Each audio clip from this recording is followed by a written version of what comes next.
You see all kinds of traffic jams in a variety of motorsports, but surprisingly, not NASCAR. To have a true traffic jam in racing, you typically need slow corners on a tight, flat, and narrow track. We see this a lot in street course racing, but most NASCAR tracks don't meet these conditions. NASCAR tracks are wide and have steep banking. Wide tracks like Daytona and Talladega have a lot of big pileups, but they don't necessarily block the entire track. There is almost always somewhere to go for the drivers in the back. The steep banking of most tracks leads to them being self-cleaning. This means that after a wreck, cars slide down to the inside of the track, clearing the wreckage out of the way. Lastly, NASCAR tracks are high speed.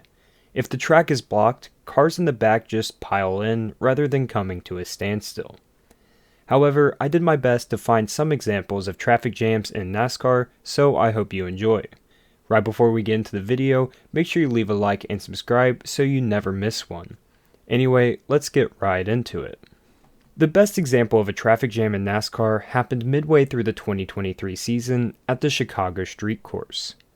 They're going to stack up. It's too narrow. There's nowhere for everybody to go. You got to go right. They are all but stopped. There are 7 cars sitting here with nowhere to go. They're trying to back up. It is a road jam. It's a traffic jam. There's nowhere to go right here. Traffic jam on Jackson Street. Byron went straight into the wall and Kevin Harvick tried to avoid him. However, he lost control and got hit behind by Corey LaJoie, then LaJoie got turned by Almirola, and the cars did not stop coming. 10 or more cars were at a standstill behind the wreckage. Despite the 9 yellow flags during the race and multiple cars hitting hard into the tire barriers, only 3 cars retired in the race, and 31 of the 37 vehicles finished on the lead lap. After an early debris caution, the only yellow flag for a wreck during the 2010 Zippo 200 came out for this junkyard. Somehow we're making it through so far.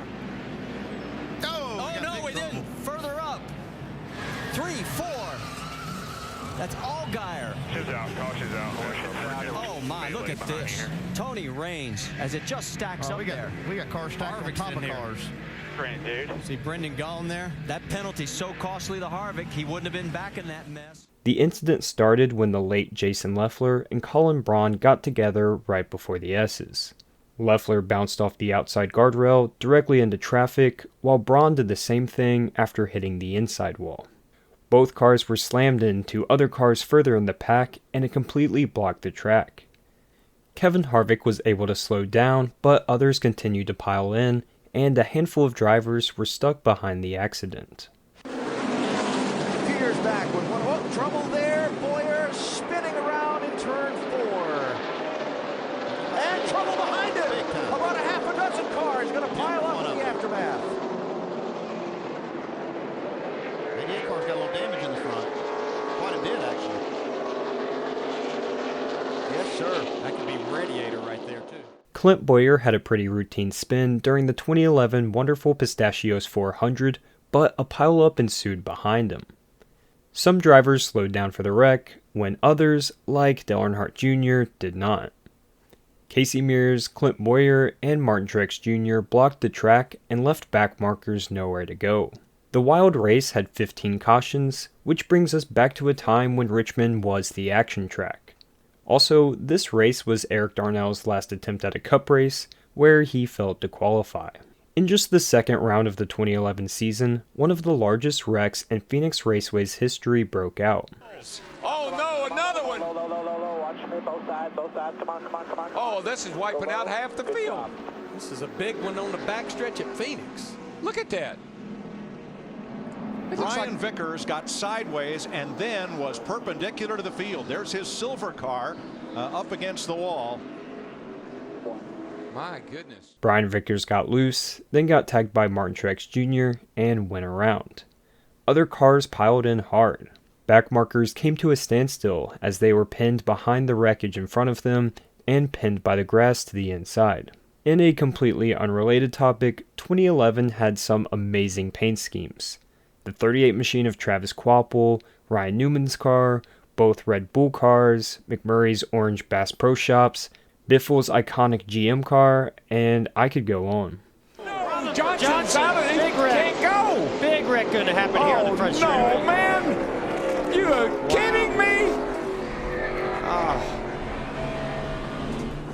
Look at who came out front, though, on the back straightaway, Matt Kenseth. On a late race restart during the May Dover race in 2016, Jimmy Johnson just did not go. Johnson got turned from behind, and a monster-sized wreck broke out.